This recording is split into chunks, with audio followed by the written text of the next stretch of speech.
E assim, se a gente for falar de implicações que isso teria para o resto do mundo, o que tu acha que dá para prever alguma coisa? Tipo, vamos dizer que os Estados Unidos entrem nessa guerra, o que que sobra? Qual que é a merda que dá aqui no Brasil quando acontece uma parada dessa escala?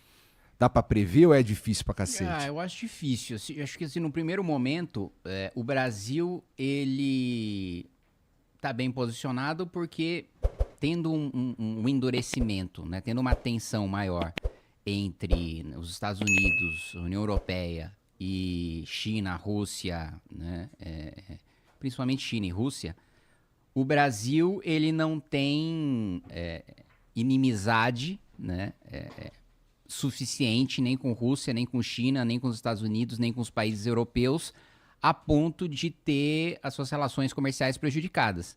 Então, se os Estados Unidos deixam de comprar da China, se a China deixa de comprar dos Estados Unidos, o Brasil vende para os dois, né? Agora, isso em termos diplomáticos, né, a gente estaria bem posicionado.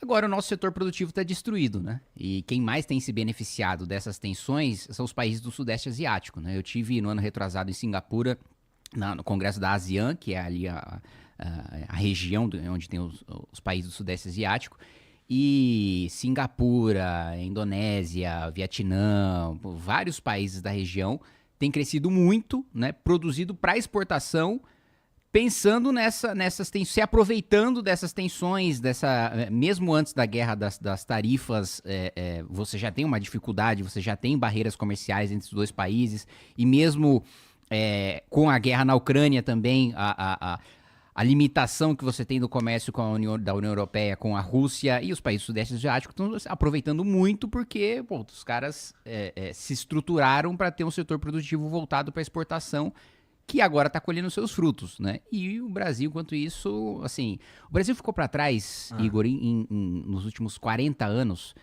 em todos os setores, assim tirando, a aviação, tirando o agronegócio, todo o resto que você olha, quando a gente não nem se compara mais com um país desenvolvido, comparando com os nossos pares em desenvolvimento, comparando com quem era mais pobre do que a gente, com quem tinha mais analfabetos do que a gente, com quem tinha maior mortalidade infantil do que a gente, comparado com todos os indicadores, cara, é difícil olhar para outros países em desenvolvimento e encontrar um que tenha ido tão mal quanto o Brasil.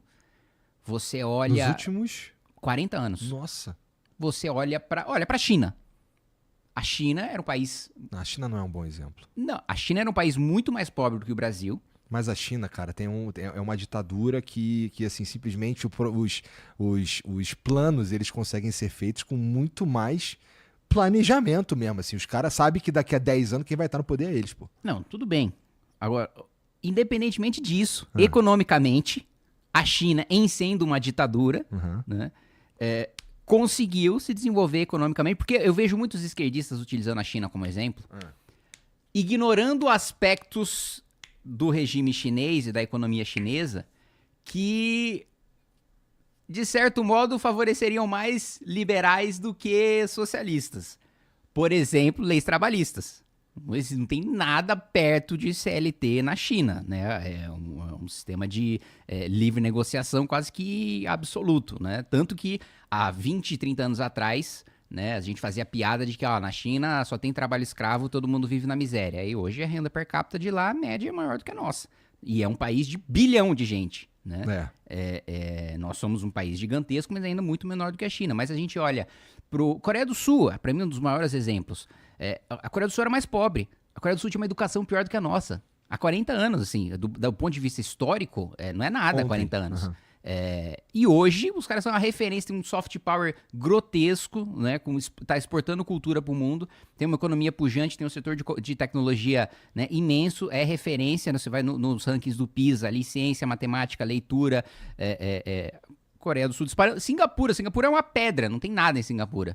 É literalmente uma pedra.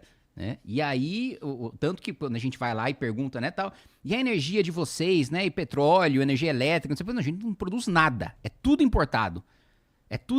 E ainda assim a gente conseguiu se desenvolver mais do que, assim, coincidentemente na semana que eu fui pra Singapura, saiu uma pesquisa sobre o salário das pessoas mais pobres, né, e era tipo assim, $4.500 ao mês. Nossa, dá pra comprar uma balinha. Não, do país que é uma pedra, que não tem nada de recurso natural. Você olha, é tudo arborizado, não tem nada de natural ali. Tudo eles plantaram lá. O cara lá atrás, o Lee Kuan Yew, quando fundou Singapura, que teve essa visão e isso acabou indo pra frente. Você olha pro Chile, por exemplo, também é outro país que vizinho, não tem grandes diferenças culturais, porque também você pode argumentar, não, pô, você está comparando com a Coreia do Sul, mas de fato, né, a mentalidade, né, a cultura oriental é muito diferente O tamanho do país. Da América Latina, né? Se você vai comparar já com... enfim, você comparar a Europa e os Estados Unidos, tem uma diferença, né, cultural grotesca com os países orientais. Quando você vai para a América Latina, já tem diferença da América Latina para os Estados Unidos e para a Europa. A gente ainda é muito mais próximo culturalmente do que no Japão, do que numa Coreia do Sul. Mas se a gente olha para o Chile... A gente olha pro Paraguai a gente tirava sarro, né? Tal coisa, você tá com o chinelo do Paraguai. Me zoavam quando eu era criança, né? Porque eu sou só japonês, né? Eu sempre fui um japonês meio bronzeado.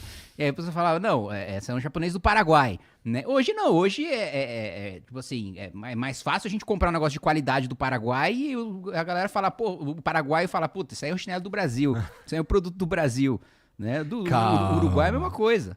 Não, a gente fracassou em todos. Não tem um setor que a gente olhe que a gente compare com os nossos pares e a gente tem ido bem.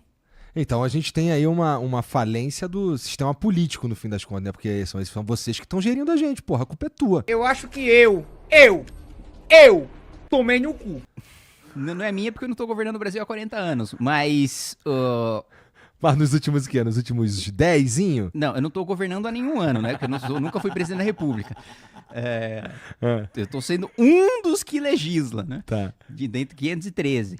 Se eu fosse líder de um partido que tivesse 257 deputados, não precisa nem ter 308, que é o quórum pra aprovar a PEC, pra mudar a Constituição. Se tiver 257, meu amigo, você ia ver. Você ia ver o